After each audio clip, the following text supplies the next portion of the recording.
भाई लोग, ये जो गाड़ी देख रहे हो ना आप, ये है होंडा साइन BS6। और BS6 बाइक के इंजन का काम होना आजकल बहुत बड़ी बात नहीं है, बहुत छोटा सा चैलेंज है और बहुत छोटी सी चीज़ है। तो आज इस वीडियो में आपको इस पूरी बाइक के इंजन के पूरे रीअसेंबल को दिखाऊंगा। मतलब किस तरीके से फिट किया जाता है, किस तरीके से कैसे चेक किया जाता है। और इसकी बहुत बुरी हालत थी, जैसे कि इस वक्त देख रहे हो हेड भी इसका ब्लॉक पड़ा हुआ है। वैसे इस गाड़ी के जो इंजन के हमने फिटिंग की वीडियो बनाई है वो 2 पार्ट में बनाई है। पहले पार्ट को आप अभी देखना स्टार्ट कर दिया आपने और दूसरा पार्ट इसके बाद आएगा। अगर ये वीडियो आपको पसंद आए और आपको लगे कि हाँ यार वाकई में इसमें जो चीज़ें मिली हैं आपको समझने के लिए वो बहुत ही ज़्यादा काम की थी और बहुत ही ज़्यादा मतलब एक होता है इंपॉर्टेंट, आपको नॉलेज मिली है इसमें। आपको मैं बताऊंगा कि आप इंजन जब फिट करवा रहे हो और किसी मैकेनिक के पास जाके, तो किसी चीज़ों की आपको सावधानियां बरतनी पड़ती हैं। और साथ ही मैकेनिक, अगर आप इस वीडियो को देख रहे हो मैकेनिक हो, तो आपको मैं बताऊंगा किस तरीके से इंजन को फिट किया जाता है। तो ज़्यादा देरी ना करते हुए इस वीडियो को लाइक कर दो और हम करते हैं वीडियो स्टार्ट। क्लीनिंग सबसे ज़्यादा ज़रूरी है। अगर हम क्लीनिंग करके पूरा तरीके से इंजन फिट कर रहे हैं तो समझ लो आपकी बाइक का जो इंजन है ना वो लंबे टाइम तक चलेगा और एक परफेक्ट आपको एक वे मिलेगा कि हाँ भई आपने क्लीनिंग करके फिट करी है। एक परफेक्ट सेटिस्फेक्शन आपको मिलेगा, जो आप पार्ट फिट कर रहे हो वो बहुत ही ज़्यादा स्मूथ वे में फिट होगा। तो क्लीनिंग आप देख ही रहे हो, बहुत ज़्यादा क्लीनिंग ही हो रखा है, ठीक है। ये जो इस वक्त मेरे हाथ में शाफ्ट है ये है आउटपुट शाफ्ट, जिसकी वजह से हमारी जो आगे का स्पॉकेट होता है चेन का वो घूमता है। ओके, सारी की सारी पावर इसमें आके मिलती है और इससे हमारी आगे का चेन का स्पॉकेट घूमता है और व्हील घूमता है उससे, ठीक है। उससे कनेक्ट होता है कुल मिला के। ये है इनपुट शाफ्ट। इन दोनों में गरारियाँ नहीं निकलती हैं। जब आप इंजन खोलोगे तो आपको गरारियाँ एक काफ़ी सारे इंजनों में गरारियाँ अलग हो जाती हैं खुलते ही चैम्बर, पर इस गाड़ी में ऐसा नहीं होता है। इसमें जो गरारियाँ होती है फिक्स होती हैं। अगर आप निकालना चाहोगे तो निकलेगी, अदरवाइज़ वैसे नहीं निकलेगी कि आपने छोड़ दिया और निकल गई वो। कुछ इस तरीके से दोनों शाफ्ट अटैच होती हैं और इसी तरीके से कुछ फिट हो जाती हैं। ओके, बहुत ही ज़्यादा आसान है, बहुत ज़्यादा सिंपल है। ये जो क्रैंक आप देख रहे हो, ये क्रैंक हमने खराद वाले से इसमें फिट करवाई है, क्योंकि क्रैंक चोटें मारनी पड़ती हैं और काफ़ी मैकेनिक होते हैं जो चोटें मार के हथौड़े से क्रैंक फिट करते हैं। उससे गाड़ी के चैम्बर की सीट लूज होने का खतरा रहता है और चोट गलत लग जाए तो चैम्बर भी, ये क्रैंक भी टेढ़ी हो जाती है, तो वो गलत होता है। इसलिए हमने क्रैंक खराद वाले से फिट करवा दी थी। दोनों की दोनों शाफ्ट लगने के बाद ये मेरे हाथ में देख रहे हो आप गेयर ड्रम है। इसमें जो लाइन आपको दिख रही है गहरी गहरी लाइन है, इसमें हमें चेक करना है फिट करने से पहले कि इसमें कट का कोई निशान तो नहीं है, कोई खुरदरापन तो नहीं है, कोई लोहे का पार्ट टूटा हुआ तो नहीं है। अगर ऐसा कुछ नहीं है तो हमें इसे फिट कर देना है। अगर ऐसा कुछ होता है तो आपको ये चेंज कर देना है। ये रिपेयर नहीं होता है, रिप्लेस होता है डायरेक्ट।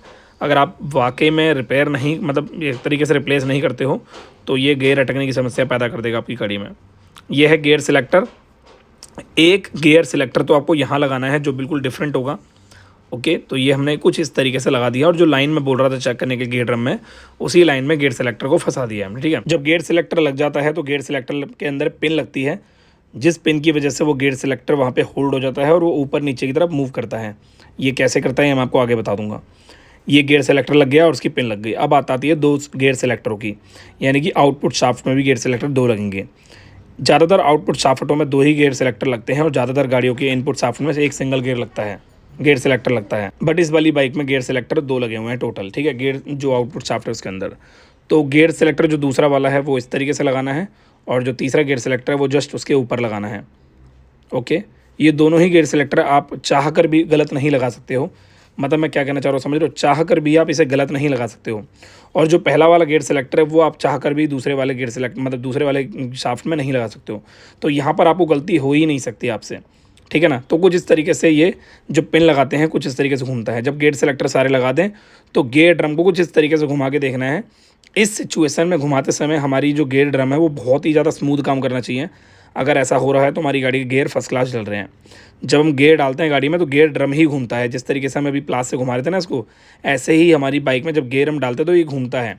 और गियर घूमने से जो उसके गियर ड्रम की जो लाइन थी ना, लाइन जिसको मैं बोल रहा था कट जो नहीं जाती है ऐसा कुछ है, वो लाइन चेंज हो जाती है। ओके, जिसकी वजह से हमारी गाड़ी के अंदर पावर ज़्यादा आती है और हमारे एक अलग ही एक परफॉर्मेंस देखने को मिलता है। अब इतना सब कुछ हो गया तो भाई ऑयल डालना ज़रूरी है। एब्रो कंपनी का ऑयल ट्रीटमेंट डाल रहे हैं। ऑयल ट्रीटमेंट ये क्यों डाल रहे हैं बता देता हूँ। जब हम इंजन फिट करते हैं तो हम ऑयल डालते हैं और ऑयल जब हम डालते हैं तो हर जगह ऑयल इतना ज़्यादा स्मूथनेस नहीं बना पाता। इसकी मदद से हम क्या करते हैं, वो स्मूथनेस क्रिएट कर देते हैं इंजन के अंदर। अब ये गेयरों में जाएगा, उसको थोड़ा घुमाएंगे हम, तो हर तरीके से बहुत ही ज़्यादा चिकना चिकना वाला फील हो जाएगा इंजन के अंदर। जब हम गाड़ी स्टार्ट करेंगे तो एक बेहतर परफॉर्मेंस देखने को हमें मिलेगा। ये 150 रुपये का एक डिब्बा आपकी गाड़ी में बहुत ज़्यादा फ़ायदेमंद रहता है इंजन का काम करते समय डालने में। आप इसे सर्विस के दौरान भी डाल सकते हो। जब भी आप सर्विस कराओ 1 लीटर ऑयल के साथ ये आप एक डिब्बा डलवा लो, बहुत ही ज़्यादा बढ़िया बेनिफिशियल होता है। और सबसे बड़ी बात, गाड़ी में अंदर वाइब्रेशन नहीं रहती, इंजन एकदम स्मूथ हो जाता है। अब हमने 2 पिंडाउल लगा रखे हैं, जैसे कि इस वक्त आप देखो, एक पिंडाउल ये है और एक पिंडाउल यहाँ पर ये है। ये दोनों ही पिंडाउल लगानी है। होंडा साइन का इस वाले ये जो BS6 है, इसकी पिंडाउल की अगर बात की जाए तो पिंडाउल इसकी काफ़ी बड़ी होती है। नॉर्मल बाइकों के इंजन में पिंडाउल बहुत छोटी होती है, पर इस बाइक के चैम्बर में पिंडाउल बहुत बड़ी होती है। ये चीज़ ध्यान रखना, अगर पिंडाउल खो गई है तो सबसे बड़ी पिंडाउल इसके अंदर लगेगी। तो कोशिश करना, ध्यान से रखना, कोशिश करना खोए ना ये। ओके, तो ये कुछ इस तरीके से हमारा जो चैम्बर है फिट करना है। चैम्बर जब आप फिट कर रहे हो तो आपको हथौड़े का इस्तेमाल बहुत ही कम करना है, हाथ से फिटाने की कोशिश करनी है। अगर आप हथौड़े का इस्तेमाल कर भी रहे हो तो आपको प्लास्टिक वाला हैमर यूज़ करना है। अब हमारा ये चैम्बर जो है फिट हो चुका है परफेक्टली एकदम, ठीक है ना। हमने पूरा प्रॉपर चैम्बर फिट कर दिया है। अब चैम्बर फिट होने के बाद हमें देखना है कि इसका शाफ्ट इसकी घूम रही है नहीं घूम रही है। इसकी शाफ्ट एकदम फर्स्ट क्लास घूम रही है। कभी कभी क्या होता है, चैम्बर बिठाते समय हमारी शाफ्ट एकदम जाम हो जाती है, जिसकी वजह से हमें दोबारा से चैम्बर खोलना पड़ सकता है। तो हम क्या करेंगे, 2 पैटर्न में चैम्बर की शाफ्ट को चेक करते हैं। एक बार चैम्बर हमने बिठाया, शाफ्ट चेक करी, फर्स्ट क्लास घूम रही है। अब चैम्बर के नट बोल्ट सारे टाइट करेंगे, उसके बाद शाफ्ट चेक करेंगे, फिर घूमनी चाहिए। अगर ऐसा है तो फर्स्ट क्लास है हमारा। कभी कभी क्या होता है, बोल्ट टाइट करने के बाद भी चैम्बर शाफ्ट जो होती है वो जाम हो जाती है। तो आपको ये दोनों चीज़ें देखनी है। अभी हमारा फर्स्ट क्लास है, सब कुछ, कोई दिक्कत नहीं है। तो हम गियर लगा दिया हमने, क्लच व्लच फिट करेंगे इसका हम। ये क्लच का स्टार है। गियर ड्रम जो मैंने आपको बताया, गियर ड्रम के जस्ट ऊपर की तरफ लगेगा, ताकि गियर लीवर फर्स्ट क्लास काम कर सके। ये जो आप देख रहे हो एरिया, यहाँ पर ये गियर डॉग है और उसके नीचे काला सा देख रहे हो वो है गियर ड्रम। ये जो 2 पिन मेरे हाथ में देख रहे हो आप, ये 2 पिन जो हैं, अभी मैं ग्लव्स उतारवा देता हूँ, तो बहुत दिक्कत हो रही है, ग्लव्स में खोने का डर रहता है। तो ग्लव्स उतारने के बाद ये जो 2 पिन है छोटी छोटी, ये हमारे गियर ड्रम में लगेंगी। ओके, ये गियर ड्रम मिलेंगी। जो हीरो की गाड़ियाँ होती हैं, जो नॉर्मल 100 सीसी की बाइकें होती हैं, उनमें ये टोटल 4 या 5 लगती हैं, 4, 5, 6 के आसपास लगती हैं। और जो होंडा साइन, SP साइन वगैरह जो देख रहे हो इस वक्त आप, इसमें 2 ही लगती हैं, ठीक है ना। क्योंकि इसमें ऊपर की तरफ गियर ड्रम जो होता है, मतलब गियर जो स्टार होता है इसके अंदर, ये जो गियर स्टार में आप देख रहे हो ऊपर की तरफ 4-4 दे रखा है इसको, इसीलिए। ओके, अभी 2 छेद दे रखे हैं, 2 छेदों में वो जो 2 पिन हैं वो अंदर चले जाएंगी। अब आप नोटिस करो ये 2 पिन इसमें जा क्यों रही हैं, ताकि ये जो बोल्ट है अगर कल को स्लिप हो जाता है तो उसकी वजह से दिक्कत ना हो, और ये सपोर्टिव का काम करती हैं। अब यहाँ पर एक बोल्ट लग जाएगा, वो बोल्ट इसमें टाइट हो जाएगा। अब यहाँ पे क्या होगा, इसमें जो 2 पिन हैं वो सपोर्ट कर रही हैं, और ये जो बोल्ट है इससे टाइट हो रहा है, ठीक है। इससे गियर स्टार बाहर नहीं आएगा। अब ये जो गियर स्टार है, इस गियर स्टार की मदद से गियर लीवर काम करेगा। ये कैसे काम करेगा ये मैं आपको आगे बता दूंगा, बहुत ही ज़्यादा सिंपल है। हमने गियर स्टार पूरा टाइट कर दिया है, और अब हम लगाएंगे किक। इसकी किक शाफ्ट है, जब हम किक मारते हैं तो गाड़ी का आप देखा होगा आपने, हमारी गाड़ी स्टार्ट हो जाती है, तो यही इसी की वजह से स्टार्ट होती है। ये इसकी जो शाफ्ट है ये हमारे गियरों को घुमाती है, और जिसकी वजह से हमारा क्लच घूमता है, और क्लच घूमता है, गियर घूमता है, जिससे हमारी गाड़ी स्टार्ट हो जाती है।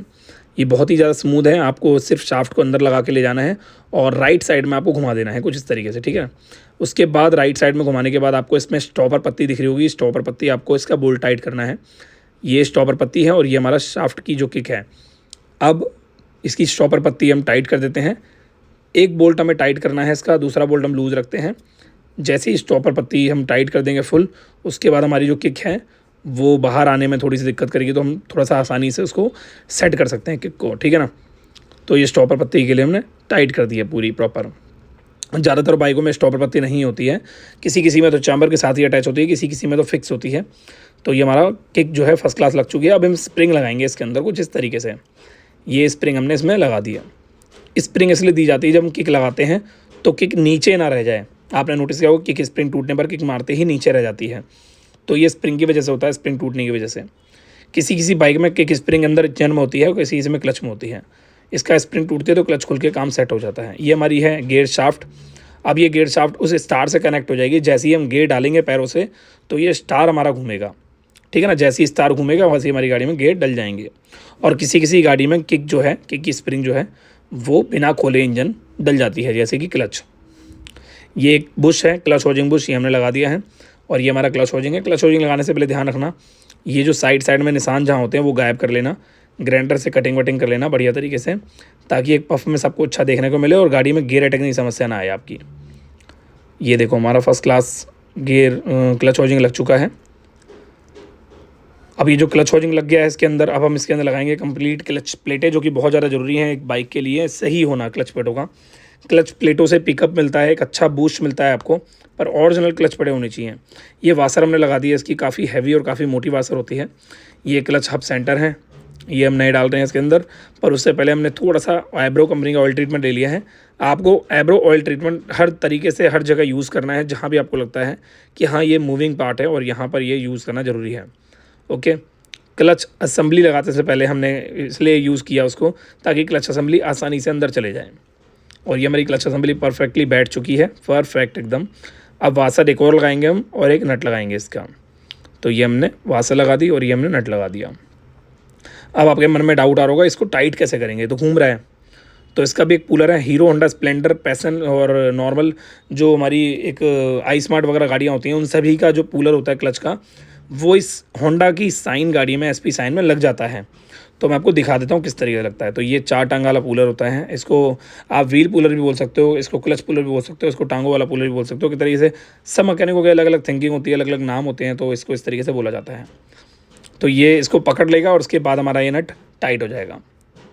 ये हमने नट टाइट कर दिया। गन की मदद से हम नट टाइट कर रहे हैं। गन हम यूज़ कर रहे हैं सीबी कंपनी की शिकागो न्यूमेटिक गन। ये मैंने नहीं ली थी, करीबन बाहर बहुत टाइम हो गया, मुझे याद नहीं है। 17-18 हज़ार रुपये के आसपास की गन ली थी, अब तो सस्ती आती होगी वहाँ, तो लगता है मुझे। शिकागो कंपनी की ओरिजिनल गन है। और ये हमारी स्प्रिंग लग रही है, इसको बोलते हैं क्लच होल्डर प्लेट स्प्रिंग। तो ये स्प्रिंग जो लग रही है कैसे भी लगा सकते हो इसको आप, इसमें उल्टा सीधा कुछ नहीं होता। अब इसके ऊपर क्लच होल्डर प्लेट लगेगी।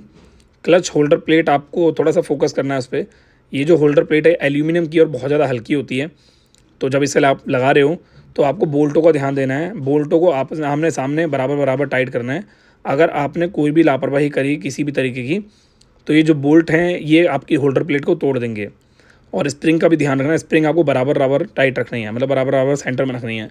अगर स्प्रिंग आउट हो गई तो भी आपकी जो होल्डर प्लेट है वो टूट जाएगी बोल्ट टाइट करते ही। तो खासकर आपको इस पर ध्यान देना है, गन से इस बोल्ट को टाइट नहीं करना है। ऐसा करते हो तो आप रिस्क में जाओगे और ये टूट गई तो फिर आपको गड़बड़ हो जाएगी, मिलेगी भी नहीं बहुत आसानी से।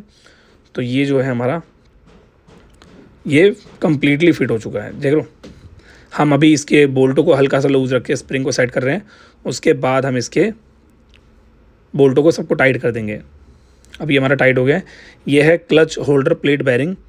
ये बहुत ही ज़्यादा सही होना ज़रूरी है, अदरवाइज़ ऐसा नहीं होगा तो आपकी गाड़ी में क्लच बार बार टाइट होगा और आपको दिक्कत आएगी। एक हम इसमें हवा का उपयोग कर रहे हैं क्योंकि इसमें ऑयल पंप की सप्लाई होती है, और ऐसा करने से हमारा जो ऑयल पंप है वो पूरा कचरा वचरा निकल जाता है, क्लीनिंग हो जाती है। जब भी आप इंजन फिट कर रहे हो तो क्लच के अंदर हवा का लगाना ज़रूरी है, एयर लगाना ज़रूरी है, क्योंकि वहाँ पर जो कचरा वचरा होता है वो सारा आसानी से बाहर निकल जाता है। और जब हम नया ऑयल डालते हैं इंजन फिट करने के बाद तो एक प्रॉपर सप्लाई मिलती है देखने को, और एक अच्छा परफॉर्मेंस गाड़ी में मिलता है। कॉमन सी बात है, जब सफाई रखोगे आप, तरीके से काम करोगे, ओरिजिनल काम करोगे, तो दिक्कतें आपको देखने को मिलेंगी ही नहीं। आप बिल्कुल सफाई नहीं कर रहे, गंदा इंजन फिट कर रहे हो और ओरिजिनल पार्ट डाल रहे हो, तो सारा पैसे वेस्ट, सारा टाइम वेस्ट। तो इसीलिए सफाई का ध्यान बहुत ज़्यादा ज़रूरी है। यहाँ पे एक पिंडाउल लगाएंगे हम, और एक पिंडाउल यहाँ पर लगा देंगे हम। ये पिंडाउल हमने यहाँ लगा दी है और एक पिंडाउल हमने वहाँ लगा दिया राइट साइड में। तो ये 2 पिंडाउल जो हैं, इनकी मदद से हमारी जो क्लच की पैकिंग है होल्ड हो जाएगी और लीकेज होने के चांस खत्म हो जाते हैं, बिल्कुल लगभग ख़त्म ही हो जाते हैं। बॉन्ड अगर आप चाहो तो लगा सकते हो, अदरवाइज़ कोई ऐसा ज़रूरी नहीं है कि बॉन्ड लगाओ। मैंने बिना बॉन्ड के इस पैकिंग को लगाया है और बहुत ही ज़्यादा अच्छे तरीके से इस फिट हो चुकी है, क्योंकि पैकिंग ओरिजिनल है। यहाँ पे इसकी क्लच की ठेसी लगानी है आपको। क्लच की ठेसी में थोड़ा सा ऑयल लगा लें ताकि थोड़ा सा अच्छे से काम करे, नहीं तो कर कर टाइप की एक वाइब्रेशन टाइप की महसूस होती है क्लच दबाने पर। तो इसीलिए ठेसी पे थोड़ा सा आपको ऑयल ल्यूब्रिकेशन कर देना है। अब उसके बाद इसको क्लच कवर को फिट कर देना है आपको। अब इसी के साथ हमारा जो इंजन है वो फिट हो चुका है कंप्लीट। इसका दूसरा पार्ट आएगा, उसमें आपको हम दिखाएंगे पिस्टन कैसे फिट करते हैं और हेड कैसे फिट करते हैं, ये पूरा तरीके से समझाएंगे। बट अभी इस वक्त इस वीडियो को आप लाइक कर दो, क्योंकि हमने बहुत मेहनत करी है इसकी क्लीनिंग में, हर चीज़ में। और सबसे बड़ी बात, आपके साथ वीडियो शेयर करी है, छोटी से छोटी चीज़ों को आपके साथ दिखाया है। और हाँ, मेरी वर्कशॉप पे आप आना चाहते हो तो मेरी वर्कशॉप का एड्रेस डिस्क्रिप्शन बॉक्स में है, आप आ सकते हो बिना किसी टेंशन के। ट्यूसडे को मेरी वर्कशॉप बंद रहती है। और हाँ, मैं ऐसे ही बहुत सारी नॉलेज देता रहता हूँ इंस्टाग्राम पर भी, मुझे इंस्टाग्राम पर भी फॉलो कर लेना। Thank you so much, bye bye.